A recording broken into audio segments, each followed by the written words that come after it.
Standard agenda for today: read a text, multiple choice, open response, journal entry.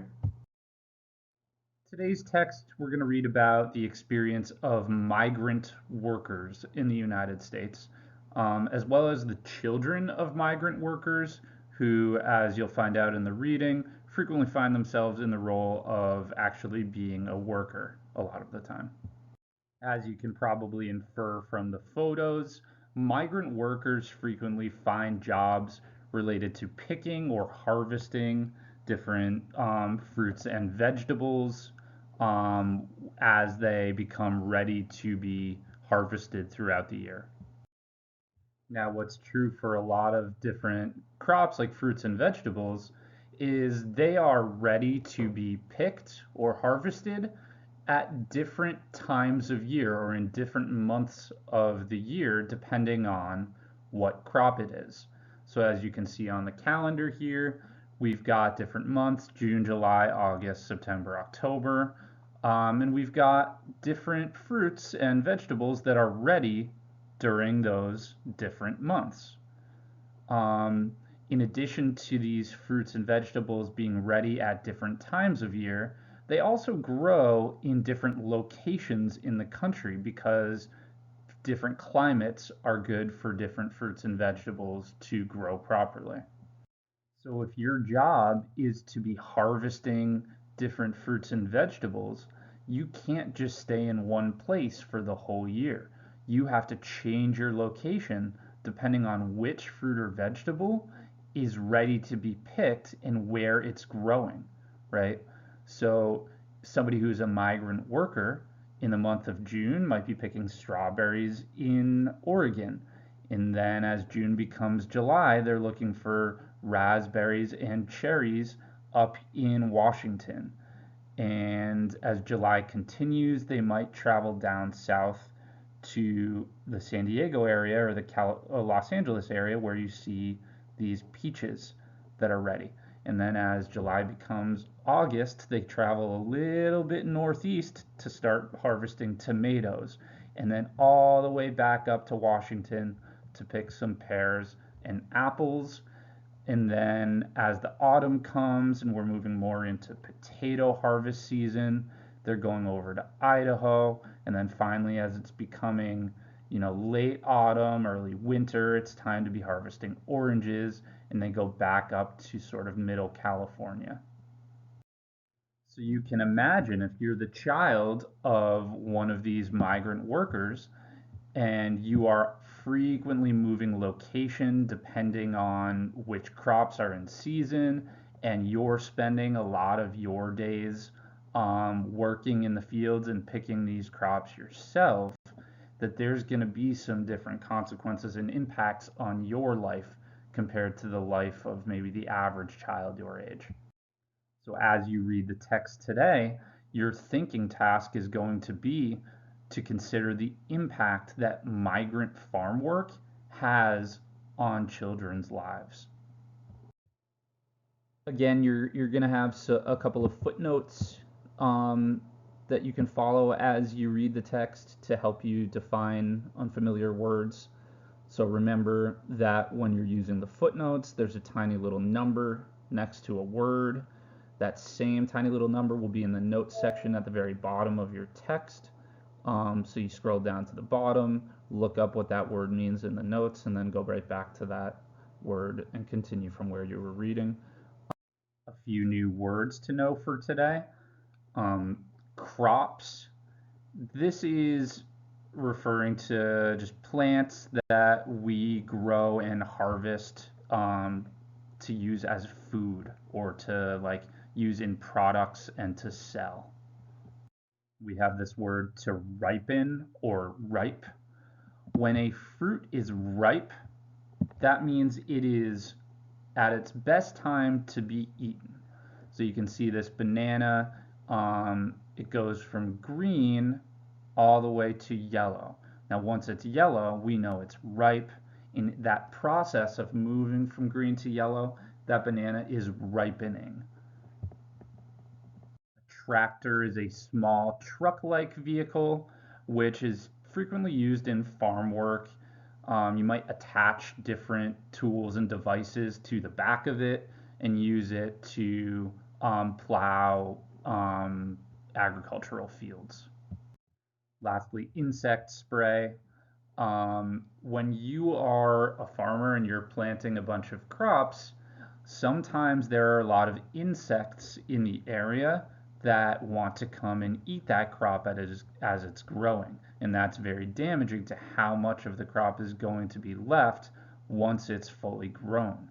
So, to combat this problem, a lot of farmers use different types of insect spray, which essentially works as poison for bugs and therefore kills the bugs as they try to eat the plants and prevents them from consuming too much of your crop. Now, this is effective for keeping away the insects off your plants, but for the people whose work it is to spray down these plants, a lot of times the same things that are toxic in these sprays for the insects can also be somewhat toxic for the people. So it's a little bit dangerous to be someone working with insect spray.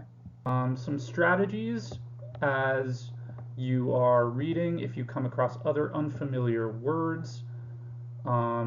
First one is use your context clues, right? And what that means is to use all the words around the word you're not sure about to figure out what that word means. My example here is I zorned over the fence, right? Obviously, zorned is not a word in the English language, but by reading this little phrase, we can actually figure out its definition pretty easily, right?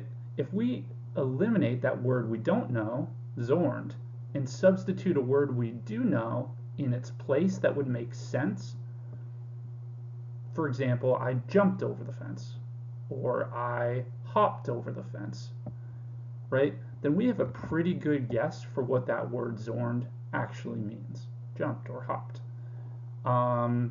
Another strategy is to break down the word, right? Words often come in parts, and each part has its own meaning. The example here, unbelievable, the prefix un, which means not, the word believe in the middle, which means to think something is true, and able, which means like you can do something, right? So if you put it all together, not able to believe something, like I can't think that thing is true, then we've put all those puzzle pieces together.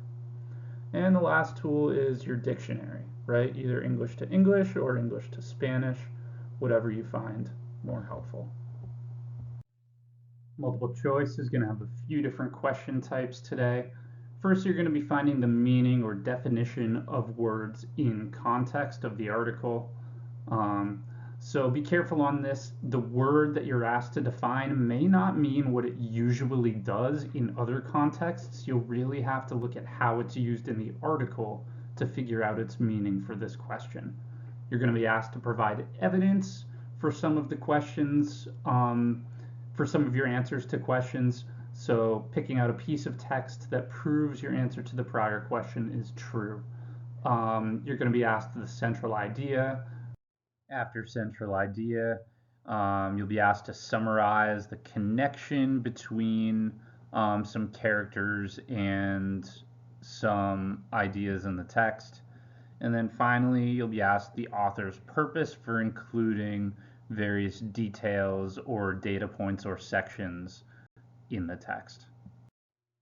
Strategies for answering multiple choice. We've gone over these, but a quick run through again. Step one, you want to break down the question, really identify very precisely exactly what the question is asking you and what the answer will have to provide in terms of information to completely answer the question correctly. Once you know exactly what the question's asking and what you're looking for, a lot of times you won't know the right answer right away, but you will be able to identify one or two answers that are clearly wrong. This step of eliminating clearly wrong answers is called slash the trash. Once you've narrowed your options down to a couple, you want to look for answers that are distracting because they're partially correct, but not completely correct. Maybe the prompt is asking you to identify two things and it identifies one of them correctly. Once you've labeled distractors, you can choose the best answer, and that will often get you a really strong performance on multiple choice. New open response prompt for today. The question is going to be, how are children affected by working as migrant farm workers? Um, Steps for success on this prompt. First thing is you need to answer this question, how are children affected? So you're identifying the different ways that they're impacted by working as migrant farm workers. Once you've identified some of those ways in your mind, you're not going to be writing a full essay response. You're just going to complete a planning or graphic organizer like you see on the right. And as you see in the organizer, your first step there is to craft an excellent thesis. Some CFS for writing quality thesis statements. When you're taking an essay prompt and using that to create your thesis statement, you always want to do something that's called turning the question around. So you start out with a question that the prompt is asking you. You then sort of turn that question around into a statement rather than a question. So an example prompt could be, how does online learning differ from in-person learning? In order to turn the question around here, I'm going to eliminate the question words, how does, and then twist the wording of the remaining prompt into a statement rather than question form. So it could look like, online learning differs from in-person learning because blah, blah, blah.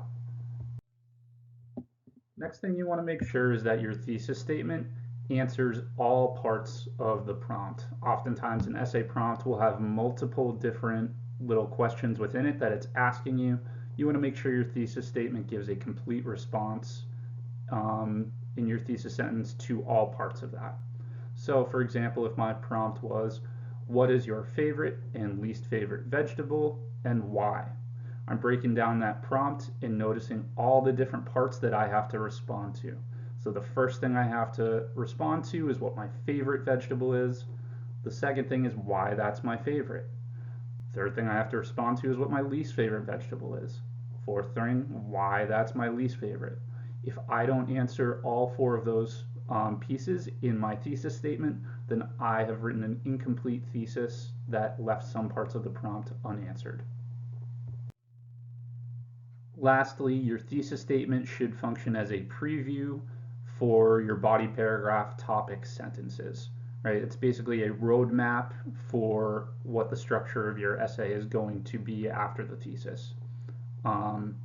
So in my thesis response to the prompt about vegetables, I could write the best vegetable is broccoli because it looks like a tree, and the worst is lettuce because it tastes like nothing, right? So I see the first piece of my thesis statement here, the best vegetable is broccoli because it looks like a tree. I identify that as basically the roadmap for my body paragraph 1 topic sentence. I can say broccoli is the best vegetable because it resembles a tree. Then I see pretty clearly that the second piece of my thesis statement, the worst is lettuce because it tastes like nothing, could function as the preview of my body paragraph 2 topic sentence, which could be, lettuce is the worst vegetable because it has no taste. Right? So I've designed a pretty clear preview or roadmap for my body paragraphs in my single sentence thesis statement. So you've got a thesis statement, the structure of which is similar to the sentence stem you see in the thesis box there. And then you use that as your roadmap to provide yourself two really strong topic sentences, one for each body paragraph. And then really go through the text and find a strong piece of evidence to support each claim, both the one in the claim for body paragraph 1 and for body paragraph 2.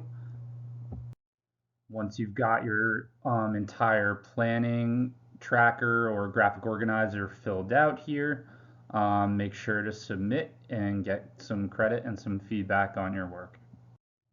So you read in the text a little bit about how some new laws have made it a little bit safer and a little bit better for migrant children and for the conditions in which they work.